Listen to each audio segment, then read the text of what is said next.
It only took a matter of minutes for the house to go up in flames. Knudsen made her way through this thick brush to a nearby cotton field where she waited for help in freezing temperatures. Jerry was on his way home from a party in Kenston when an SUV came barreling towards him and hit him from behind. Take a look at this car behind me. Crews brought it up from the ditch just off the road here. You can see from the damage just how difficult it was for her to get outside. Neighbors say they're not sure what happened, but after hearing it was their friends that had died, at least that's what they think, they said they're still dealing with the shock. They saw a number of hospitals on their way across the state. Family says every time Yolanda saw an ER sign, she'd beg her husband to stop, but of course he didn't until they got to Charlotte. The fight started after a group of people sitting behind them in the movie theater were being too loud and kicking her husband's chair. We came to the Jacksonville Police Department to get answers about what happened. We tried showing them this video. We first heard about this fire around 10:30 this morning. Crews were still arriving on the scene when I got there. This was the scene as a plume of smoke billowed into the sky in the thick forest of the Croatan. Crews on the ground and the sky came to help after campers reported hearing explosions around Catfish Lake. I rode with firefighters across the lake and saw smoke so thick, firefighters got lost in the white haze. Assistant Fire Chief Brannon says the cabin was hard to reach. It was a big cloud of black smoke, and we were looking through binoculars. We seen that the fire was pretty much contained where it was at. We did hear one explosion while we were out there. It was pretty loud, is all I can say. Sounded like maybe like an LP tank. What's left of the cabin behind me is located in such a remote area of Catfish Lake. Crews were unable to drive here, so they had to use improvised techniques to get this fire out.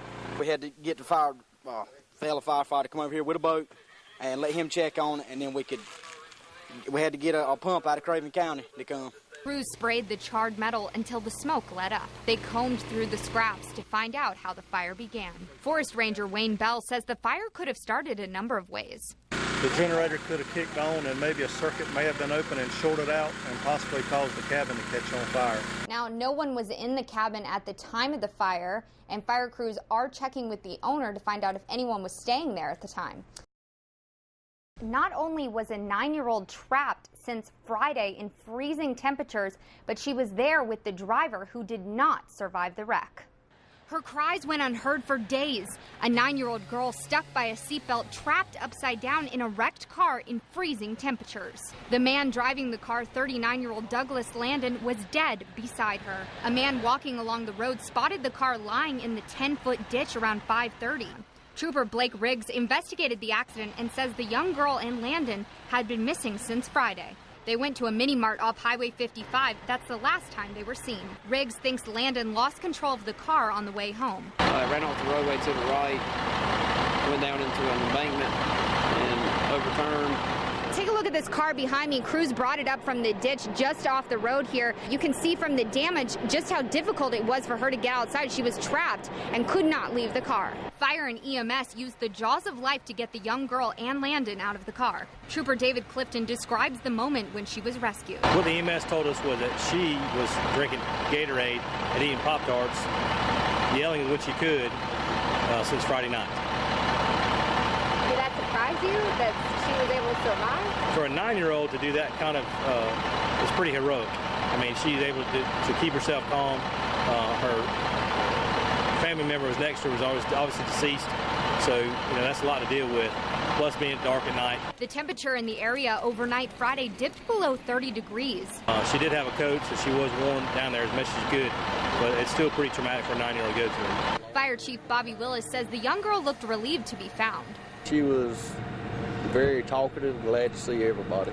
The young girl's mother, Claudette Leaman, has her daughter back. Not the case, though, for her boyfriend.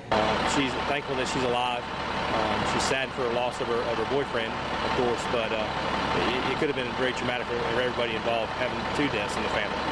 Now, the young girl was flown by East Care to Pitt Memorial Hospital, where she's being treated for her injuries. Troopers say she is going to be okay. It sounds like something out of Romeo and Juliet, a modern-day love story, and yet this story ends just as sadly. They came here together, they've lived here all these years together, and they've left together.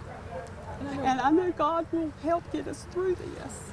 And I know God will forgive him. Frank and Dot Cowan would have been married for 66 years this October, but that ended when police say Frank shot his wife and then turned the gun on himself. Their daughter, Diane, wanted people to know how much they loved one another. He just did not want to leave my mom alone. This house is symbolic of the Cowans' love story. They moved here in 1945, but tragically, this is where their love story ended. Dr. Kirk Philpott, their primary care physician, says as sad as this story is, there's one thing people need to remember. They were always concerned about each other. They always held hands as they walked out of the clinic.